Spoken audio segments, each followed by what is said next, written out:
আজকে দুপুরের একটি মিনি ব্লগে আপনাদের সবাইকে জানাই নমস্কার। আপনারা কেমন আছেন? আমি ভালো আছি। এই তো দুপুরে রান্নাবান্না শুরু করে দিয়েছি।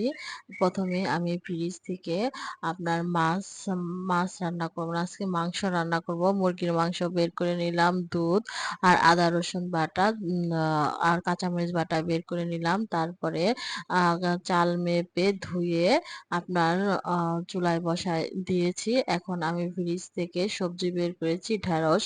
ঢেঁড়স ধুয়ে এখন আমি কেটে নিব।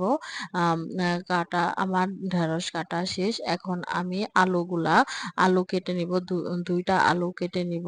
এই তো আমার ভাতে উতাল চলে এসেছে সবজি কাটার সাথে সাথে। আর পেঁয়াজ কেটে নিব। এখন এগুলা ধুয়ে পেঁয়াজ আর আলুগুলা ধুয়ে নিব। এরপর আমি মাংসগুলো পরিষ্কার করে নিয়েছি। এই তো আমার কাটা ধোয়া শেষ।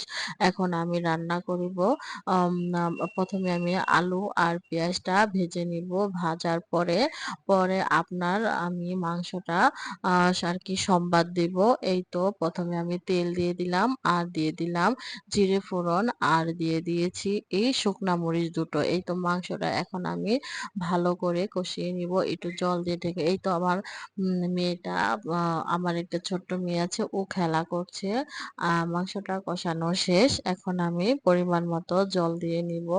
আম, এখন প্রায় মাংসটা আমার হয়ে গিয়েছে।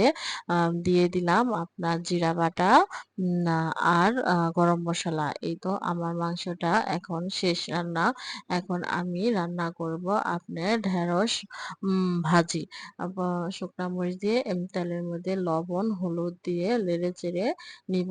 এই তো আমার আজকে রান্না এই পর্যন্তই। উম, এখন আমি ঘরটা পরিষ্কার করে নিব। ঘরটা প্রথমে আমি ঝাড়ু দিয়ে পরে স্নান করে ফ্রেশ হয়ে নিয়েছি। এখন আমি সিঁদুর দিব। সিঁদুর দেওয়ার সময় শেষ। আর আমার হাজবেন্ড চলে আসছে, বলছে